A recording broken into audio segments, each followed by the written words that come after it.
Hello, in front of me I've got Glorious Model 02 Pro. In this video I'll show you how to pair it with app.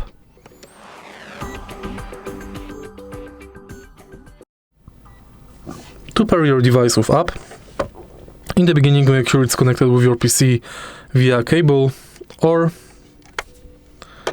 via wireless transmitter. Now let's go to Glorious Core website.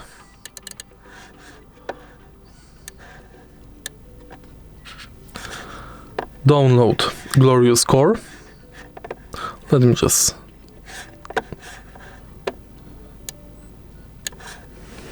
make it smaller.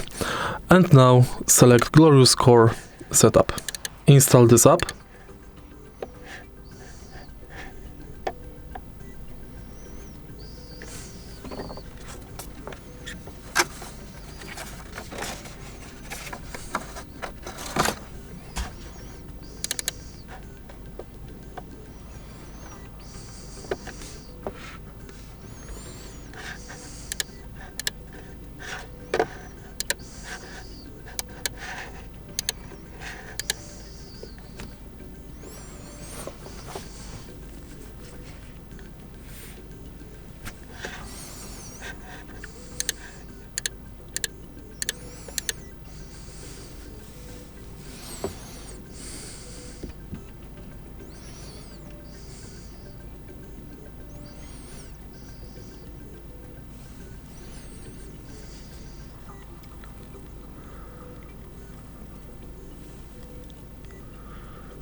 And it is done. Your mouse is now connected.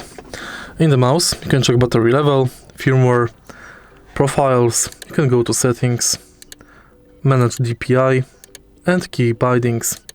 If you find this video helpful, please leave like, comment, and subscribe.